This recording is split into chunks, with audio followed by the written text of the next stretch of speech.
we've been talking about this whole change leadership aspect, and we started with talking a little bit around the senior management, and this time we're going to take a look at what we're roughly referring to as the middle, or as we like to call this, the stuck in the middle piece. So if we think about a typical organization, we have multiple levels. We're just going to aggregate them down into three: strategic or senior, middle, and frontline. So the role of strategic and senior is to have that vision, to have that larger picture of where we're going, where we're headed. They're going to hand that vision down to the middle management area to actually execute on it. So this is the whole, you know what, here's where we want to go. Now I'm going to ask you to get us there. As someone as middle management receiving that, I now need to turn to my staff and to my team and to really the front lines of the organization and say, okay, folks, here's where we're headed. Here's how we're going to get there. Let's go and do this. Anku, from your experience, what are some of the biggest challenges when you're in that position? Yeah, in that position, you're actually the one who's going to make it or break it. Because if the executive level leaders, they haven't succeeded in convincing you why this change is so important, and they haven't gotten you excited about it, then why would the people who work in your team, for example, why would they do anything? And and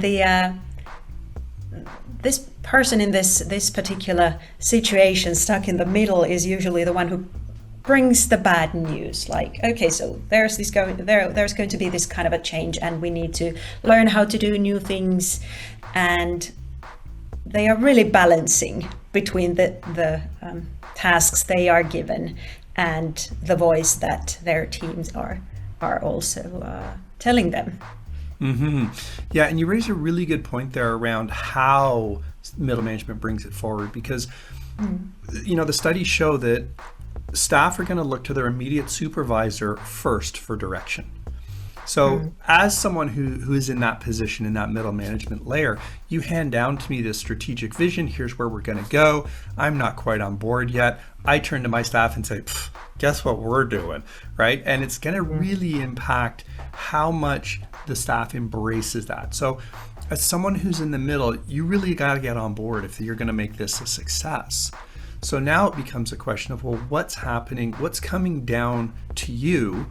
Are you on board? Are you clear? As you mentioned, you know, understanding the why, really understanding, you know, the what and the why, but then also how do we translate into the how?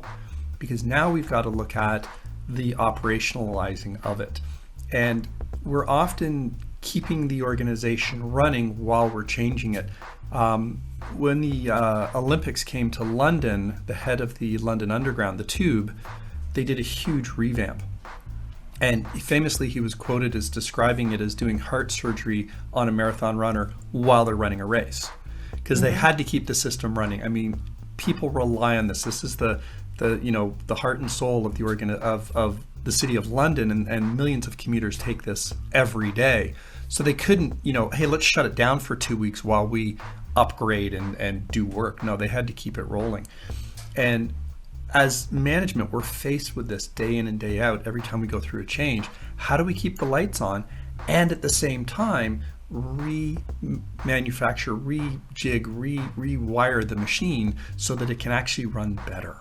In this kind of a situation, it's very important to actually be the one who is moving information, bringing information and silent and louder messages throughout the whole organization. So if the executive level tells that we are going that way, but they are not given enough resources for that, for example, communication material or time for the frontline workers to actually adopt new ways of working, or even a possibility to bring out their feelings and ideas, then the middle management is stuck in the middle. So if they can get this kind of an active role in the whole change, and they are given enough freedom and enough resources to actually make the change happen, I think